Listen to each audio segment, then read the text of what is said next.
আজকে সরলরেখা চ্যাপ্টারটা কিভাবে সাজিয়েছি একটু দেখাবো। প্রথমেই একদম চ্যাপ্টারের শুরুর দিকে যে বিষয়গুলো সেগুলো নিয়ে একটা এক্সাম ফোকাস সাজানো আছে। এখানে তোমার এক্সামে কি কি বারবার আছে সেগুলো নিয়ে আলোচনা করা আছে। 30 সেকেন্ড চেক লিস্টটা তুমি যদি দেখে যাও পরীক্ষা তোমার এমসিকিউতে এগুলো কাজে লাগবে। এবং যে ধারণাগুলো তোমার না থাকলেই নয়, যেমন কার্টেসীয় স্থানাঙ্ক, পোলার স্থানাঙ্ক, রূপান্তর সূত্র, এইগুলো তোমার দেওয়া আছে। কিছু কমন কেসেস দেওয়া আছে, এগুলো দেখা দরকার। কি কি ভুল হতে পারে সেই ভুলগুলো এখানে দেওয়া আছে পরবর্তীতে, যাতে তোমরা পরীক্ষার হলে এই ভুলগুলো না করো সেই কারণে দেওয়া আছে। কিছু রুলস দেওয়া আছে, যেমন দ্রুত রূপান্তর, এগুলো হেল্পফুল হতে পারে। এবং অপশনস দেখে দ্রুত বাতিল করো, এটা কিন্তু খুবই গুরুত্বপূর্ণ একটা বিষয়, তোমার অনেক টাইম সেভ করবে। আর কি কি ভুল করবে না এগুলো কিন্তু দেওয়া আছে। কিছু প্রো টিপস আছে, এগুলা ব্যবহার করলে কয়েক মার্ক এনশিওর করতে পারবা। এরপরে শুরুর দিকের টপিকগুলো নিয়ে 10টা এমসিকিউ সাজানো আছে। এই এমসিকিউগুলো যদি পারো তার মানে তোমার কনসেপ্ট এবং যতটুকু দরকার আছে। এরপরে তুমি কোশ্চেন ব্যাংক ধরে ধরে সলভ করো। লিখিত প্র্যাকটিসের জন্য কিন্তু আমাদের এখানে প্রবলেমস আছে, এবং প্রবলেমগুলো কীভাবে সলভ করবা 4 ফ্রেমের সমাধান দেওয়া আছে।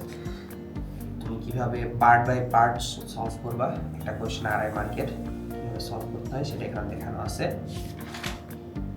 এরপরে দূরত্ব নির্ণয় যে টপিকটা, এইটার উপর আবার একইভাবে 30 সেকেন্ড চেক লিস্ট, দ্রুত ধারণা, এগুলো কিভাবে কি আছে সব কিছু দেওয়া আছে, যাতে কেউ যদি আগেও না পড়ে থাকো সেও এটা বুঝতে পারবা। এবং এই সময় প্র্যাকটিসের কোনো বিকল্প নাই। তারপরে আবার সেই কুইক পালস এবং কি কি মনে রাখা দরকার এবং স্পেশাল রুলস, এইগুলো তোমাদের অনেক হেল্পফুল হবে। তারপর আবার কিছু কোশ্চেন্স।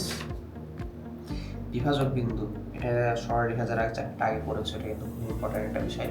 এখানে কি কি আসে না আসে, কুইক ফ্লো, তুমি একটা কোশ্চেনটা কীভাবে সলভ করবা সেই বিষয়গুলো এখানে দেওয়া আছে।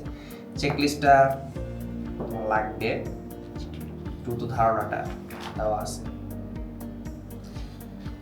স্পেশাল রুলস, কনফিউশনস, প্রত্যেকটার জন্য আলাদা করে দেওয়া আছে এবং কিছু কোশ্চেন্স দেওয়া আছে।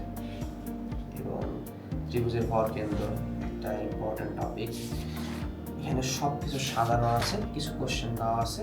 শেষ মুহূর্তে আসলে স্বল্প সময়ে এটা একদম কম্প্যাক্ট এবং প্রিসাইজ, এইগুলো যদি ভালোভাবে পড়ে যাও, বারবার রিভিশন করো এবং কোশ্চেন ব্যাংক থেকে কোশ্চেন সলভ করো, ইনশাআল্লাহ ভালো কিছু করবে। ধন্যবাদ।